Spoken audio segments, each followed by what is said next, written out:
All right, so this is for Pisces to understand Pisces as a whole. So Pisces is born out of the 12th house.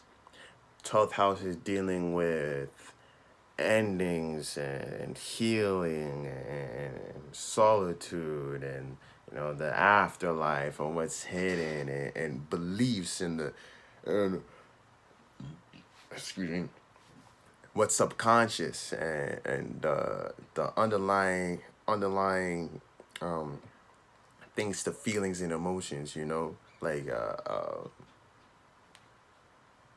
stuff like karma and spirituality and closure, things coming to an end, being like resolving and understanding, truly believing about things. Belief, basically, would be some of the 12th house. But Pisces was born out of that, out of the 12th house and being the last zodiac out of the 12 zodiacs. And its ruling planets would be Jupiter and Neptune. So Jupiter, the planet of expansion, um, um, experience, uh, opportunity, and success, and dealing with the 12th house. Um, you get closure from or expanding can help give you closure, stuff like that. Expanding will help you heal or understand yourself on on a spiritual level, or understand the how things are combating you, or how things are affecting other, like on the emotional spectrum, on how things are um affecting you, and then or other people. And then the other planet, ruling planet, would be Neptune. But Neptune's more of like cold ruler, and cold ruler is just basically when a planet like Neptune and Pluto and Uranus, because of their travels and how far they've gotten from the solar system, it can only be a cold ruler because it's not that close to have influence. That's why these planets are more of like a generational thing. Uranus transits every 7 years, and it's not that fast of a travel. But that's because of how far they are. That's why it would be a cold ruler. But Neptune would be dreams, illusions, imagination. So its ruling planet being Jupiter and Neptune, it's expanding the imagination and dreams, expansion of the dreams, experiencing dreams and illusions and illusionary situations and stuff like that. That's um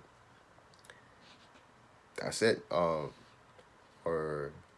that sounds a lot like Pisces, if you know Pisces or know anything about Pisces. But so Venus is exalted here. So Venus is a planet. Well, when a planet is exalted in a sign, it means that it has the opportunity to get overexcited, or it gets excited when it's in that sign. Just like when you go to say your best friend's house or something, go over for a sleepover or something like that. You get an extra boost when you're there, even though it's not your house. When it's because Pisces would be Jupiter and Neptune's house. But when Venus gets there, it's accepted, and it gets excited, but it has the chance to overexhaust itself. So, Venus being the planet of love, beauty, abundance, connectivity, and relatability, and overindulgence, um, it being exalted here, you have it brings extra emphasis on the lovely, on the beautiful things and all things that are nice and connecting. That's why you can connect with other people's experiences and other people's illusions and or dreams and imaginations, being able to express that or relate to other people with that. That's how you get these very expressive Pisces, because Venus is there, the planet of love, balance, not balance, but love, beauty, and relatedness, and how it works in tandem with the ruling planet Jupiter and Neptune in creating what the energy of Pisces. And so Mercury is opposed in here. And given what I was just talking about, being experience based and imagination based, Mercury, the planet of thinking and communicating, would have to work harder here. And that's what oppositions mean. When a planet has to work extra hard for it to be able to do what it needs to do, for it to be itself, or it's in somewhere a little foreign. So it has to work a little harder for it to uh, get its point across. It has to explain a lot, has to debate for it to get its point across. That's what it means for it to be opposed, a planet to be opposed when it's within a sign. And the planet that is opposing here is Mercury. So thinking and communicating, when you're in your dreams or illusions, when you're thinking about expanding and the experience you have, but there's more feeling and less thinking and communicating.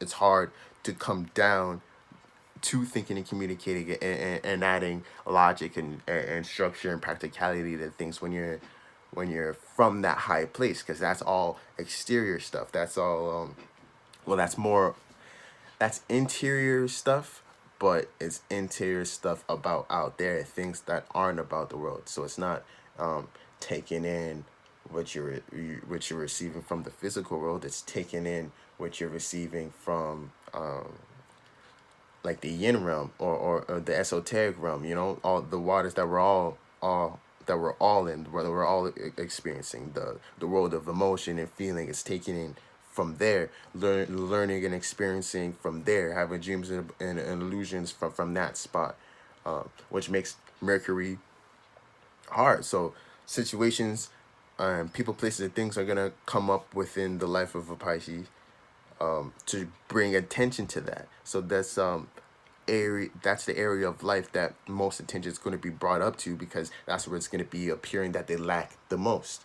So I mean, you're not going to get a practical Pisces because they could become very practical because of the life that they live, brought a lot of focus onto that area of life. So they're like, oh, this is what I need to work on.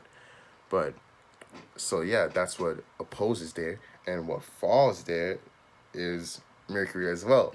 So not only do they have to work hard, but they often don't notice it. So when a planet is fallen, it means it's unaware of itself. It means that it's sleeping, basically, and it doesn't know what it's doing. It's sleepwalking. Sleepwalking is, I got to Pisces and I just found that. But yeah, it means it's sleepwalking. So it could be overexhausting itself. It could be just chilling, or it can be in utter chaos. But it wouldn't be too much focus. So this plays out as a Pisces getting lost in their illusions, getting lost in the experience, getting lost in the feeling, and forgetting to bring it back down to a level where it can all be practical, or bring it from bringing it down to a level where you can actually communicate about it and people would understand. And people, for it to be able to be logically broken down by other people. This is getting lost in the waters. And I keep on saying waters because Pisces is a water sign, but it's mutable water. So its modality is mutable. An element can be within three states. It can be cardinal, fixed, and mutable. Just like matter. The state of matter can take three shapes and forms: gas, solid, and liquid, right? So mutable would be liquid. So being adaptable and stretching out, and it being water, it's very adaptable and stretches out about its emotions and its feelings. Because water, that element, would be, you have a right and a left brain, right? Right brain would be expressions, creativity, intuitiveness. Left brain would be more analyzing, practicalizing, and the number scruncher and shit like that. That's your left brain. So water would be the yin of the right, the yin side of, so going inside, being internal, about feelings and emotions, and so and that being mutable, so they go being flexible and stretching out. You would see a Pisces understanding or going within about the world more, or of a more of a stretched emotional state of being, if you get what I mean. It's less just about them. It's more of picture it as them being out in the ocean, or out stranded and just within the ocean. All that is around you is water. You don't really see the land, earth, practicality and stuff like that. You're really more dealing with there's no fire there. Well, you would have air in the air, but I'm not really gonna get to distinction, because we're just talking about Pisces. But yeah, being out in the water, all you're really doing with is playing with water. You're not deep in the water like a Scorpio, or too much, but you're on the surface experiencing. So as far as you can see, it's water. So through the Pisces point of view, through mutable water point of view, you see everybody's emotions, or that's what's expressed the most, and you able to swim through that, or be able to navigate and understand emotions on a broader spectrum, understand of feelings and emotions for that other people receives them from you from a broader perspective.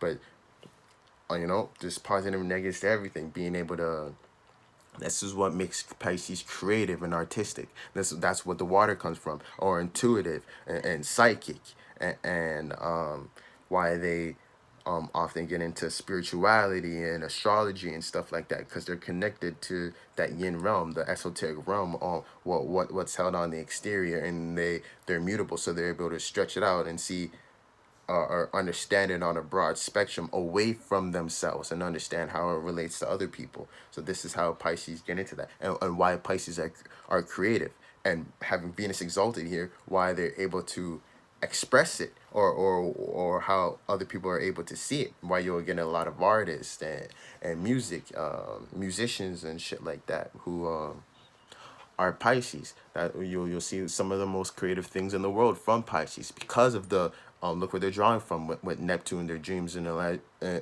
dreams, imagination, illusions, and Jupiter, expansion, success and experience.